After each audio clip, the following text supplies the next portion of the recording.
Students, on the same page, page number 19, there is an activity about phrases, right? They want us, here I'm reading the activity for you.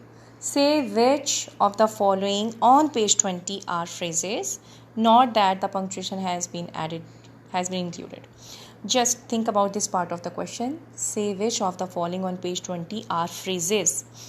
Before proceeding this activity, they are talking about this page, and this is page 20, and this is the activity they are talking about. Before proceeding to this activity, it is important for us to know what is phrase. Students, phrase is bigger than words, right? And phrase is a group of words. It is not sentence but a part of sentence. Will you keep this thing in mind? That it is group of words, but it is not yet a sentence, but a part of sentence. Phrase gives us an idea but does not have a verb in it. This is, you can say, a clue about phrase, that it always does not have a verb in it, whereas sentence always have verb in it. Say in a sentence there is always an action that tells us something about what happening in the sentence, but in a phrase there is no verb. So what we are being asked to do, they are asking us to let them know that which of the following are phrases and which are not.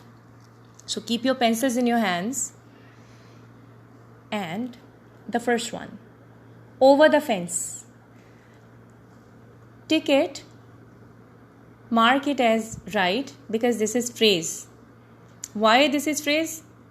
Because it is just you can see that it is not conveying a full sense. It is not having verb in it, and it is a group of word, right? B, he kicked it. What is it? What is kicked here? Kicked is verb. So this is sentence, not a phrase. She likes mangoes. Number C. Again, likes is of a verb. It means that it is sentence. So again, it is not phrase. In a dish.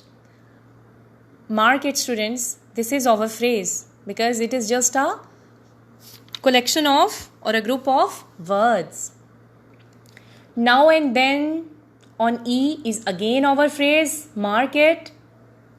F, I am on the road. I am is telling us that it is having helping verb in it. So that is why it is not phrase, it is sentence. 3 or 4 on number G. Again, this is group of words, this is phrase. On H, they don't want any. Again, here is verb in it, don't want. So this is our sentence, not a phrase. Are you coming? Again, coming is telling us about verb in it. On J, good and bad, they are just, you can say, group of words having no verb in it. So this is our phrase. So which one you have marked so far? Which are the phrases? Number A, number D, E, G and J. They are our phrases. This is all about this activity. Students, inshallah, in our next class, we will meet with the activities of our workbook of the same lesson. Till then, stay blessed. And one more important thing, that the definitions which I will be giving in you in form of PDF, you will write on the copies, but try to do these activities on the book, except the activity of words meaning. You remember we did the words meaning which we got from the dictionary. You are going to write them on your copy. Till then, till the next session, goodbye. Stay blessed.